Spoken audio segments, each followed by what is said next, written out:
قبلہ ہماری نسل جو ہے وہ حضرت آدم علیہ السلام سے چلی ہے، اور حضرت آدم کا جو فرزند حابیل کو قابیل نے قتل کیا، تو اس کے بعد جو نسل چلی وہ حضرت شیث سے بھی چلی، لیکن قابیل کی بھی کوئی اولاد ہوگی، اس سے بھی نسل چلی ہے۔ تو کیا ہم سمجھ رہے ہیں کہ ہم جو آج تک جہاں پہنچے ہیں تو کچھ لوگ جو ہے وہ قاتل کی بھی اولاد ہے، حضرت حابیل کی جگہ پر جو قابیل جو ہے قابیل کی بھی اولاد ہے، تو ہم سب جو ہے آدم کی اولاد ہے، مگر ہم قاتل کی اولاد ہے، اور پہلا قاتل، پہلا انسان، انسانیت کا وجود، تو اس وقت سے ہم میں سے کچھ قاتل کی اولاد بھی ہے۔ حضرت آدم کے 4 بیٹے تھے، حضرت آدم کی نسل قابیل اور حابیل سے نہیں چلی ہے۔ صلوات پڑھیں ذرا محمد والے۔ اللہم صلی علی محمد و آل محمد۔ حضرت آدم علیہ السلام کی جو نسل چلی ہے وہ حضرت شیث سے چلی ہے، اور حضرت شیث علیہ السلام کے مولاد ہیں۔ یہ ایک جواب۔ دوسرا جواب یہ ہے کہ یہ بھی کوئی مسئلہ نہیں ہے کہ اگر آبا و اجداد میں کوئی قاتل ہو تو کیا آبا و اجداد میں کسی اب کا، کسی جد کا قاتل ہونا اولاد کے اوپر کوئی خون اور اولاد کی کوئی ذمہ داری بنتی ہے؟ جی، جب 15 سال کے بالغ لڑکے کا ذمہ دار اس کا باپ نہیں ہے، 9 سال کی بالغ لڑکی کا ذمہ دار جب اس کا باپ نہیں ہے، تو پھر آبا و اجداد میں اگر کوئی قاتل تھا تو 1000ویں نسل میں جا کر اولاد کیسے ذمہ دار ہو جائے گی؟ میرے ضمیر نے قابیل کو نہیں بخشا، میں کیسے صلح کروں قتل کرنے والوں؟ ہمارا یہاں ایک، کیونکہ حیدری صاحب خود بہت عمدہ خطیب ہیں، بہت بڑے مؤلف ہیں، بہت بڑے مصنف ہیں، سندھی زبان کے بہت مضبوط ادیب ہیں حیدری صاحب، ان کا سوال کرنا میرے لیے ایک جو ہے وہ ہمت افزائی ہے۔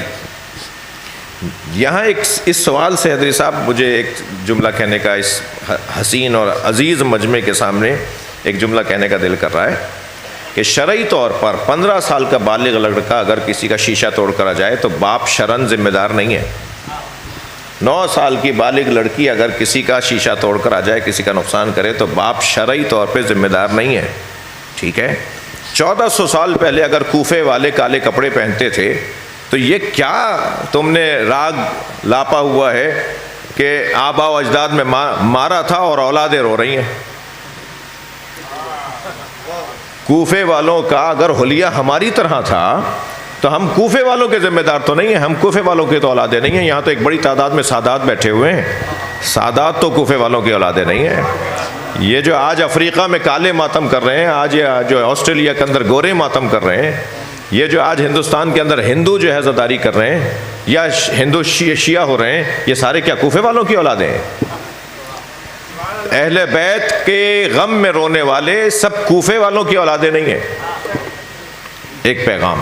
دوسری بات یہ کہ اگر آبا و اجداد نے اور کوفے والوں نے امام حسین کے ساتھ بے وفائی کی، مثلاً، اگرچہ اس کے اوپر بھی ایک علمی بڑی مفصل بحث ہے، ہرگز ایسا نہیں تھا۔ کوفے میں 5 قومیں رہتی تھیں، 5 قومیں رہتی تھیں کوفے کے اندر، ایک قوم شیعہ قوم تھی، اور شیعہ قوم کے سارے سردار کربلا میں امام حسین کے ساتھ شہید ہوئے ہیں۔ کوفے کے سارے سردار، شیعہ سردار، کربلا میں امام حسین کے ساتھ شہید ہوئے ہیں۔ مدینے کا ایک آدمی بھی قتل نہیں ہوا، زیادہ تر کوفے قتل ہوئے۔ ایک 5 قوموں میں سے ایک قوم شیعہ قوم تھی جنہوں نے امام حسین کا ساتھ دیا ہے۔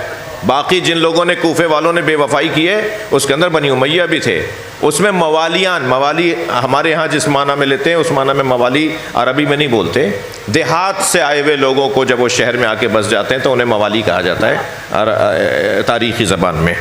تو کوفے میں تو بہت سارے لوگ تھے۔ میرا سوال جو جملہ مجھے ادا کرنا ہے وہ یہ کہ اگر 1400 سال پہلے سلمنا، کچھ دیر کے لیے ہم مان لیتے ہیں آپ کی بات کو، فرض محال کو فرض کر لیتے ہیں، کچھ دیر کے لیے مان لیتے ہیں کہ کوفے والوں کا مذہب اور آج امام حسین پہ رونے والوں کا مذہب ایک جیسا ہے، تو بڑوں نے کیا تھا تو اولادیں رو رہی ہیں، تو یہاں تو تم یہ بولتے ہو، اور باپ جو بیٹے کو خلیفہ بنا گیا تو کہتے ہو کہ باپ نے بیٹے کو اگر خلیفہ بنایا تو بیٹے نے اگر گناہ کیا تو باپ ذمہ دار نہیں ہے، تو یہاں ہزاروں سال بعد آنے والے پہلے والوں کے ذمہ دار ہیں اور باپ بیٹے کا ذمہ دار نہیں ہے۔ سبحان اللہ، یا